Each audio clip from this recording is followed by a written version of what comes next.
ফুলকপির এই ভিন্ন স্বাদের পাকোড়াটা খেতে এতটাই মজার হয় যে খাওয়ার পর মনে হবে যে এটা আপনি বাইরে থেকে কিনে এনেছেন।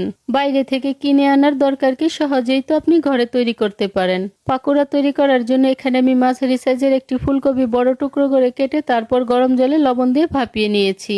এখন ব্যাটার তৈরি করে নিব। তার জন্য বাটিতে নিয়ে নিচ্ছি 1 কাপ চালের গুঁড়ো, আধা কাপ বেসন, স্বাদ মতো লবণ, আধা চা চামচ কালো গোলমরিচের গুঁড়ো, 1 চা চামচ চাট মশলা, আধা চা চামচ কাশ্মীরি রেড চিলি পাউডার, আধা চা চামচ হলুদের গুঁড়ো, ঝালের জন্য 1 চা চামচ কাঁচামরিচ বাটা, আধা চা চামচ আদা বাটা আর সামান্য পরিমাণ জিরে গুঁড়ো দিয়ে খুব ভালো করে মিশিয়ে অল্প অল্প জল দিয়ে ঘন একটা ব্যাটার তৈরি করে নিচ্ছি।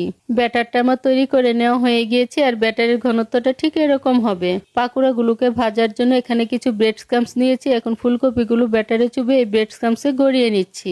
ভাজার জন্য প্যানে আগে পরিমাণ মতো তেল গরম করে নিয়েছি। এবার কপিগুলো এই গরম তেলের মধ্যে মিডিয়াম আঁচে লালচে করে ভেজে নিচ্ছি। একটা পাশ হয়ে গিয়েছে, এবার এগুলোকে আমি উল্টে দিচ্ছি। তারপর যখন সোনালী রং হয়ে এসেছে, এবার এগুলোকে আমি তেল থেকে তুলে নিচ্ছি। ব্যাস তৈরি হয়ে গিয়েছে খুব সহজে মজাদার ফুলকপির পাকোড়া।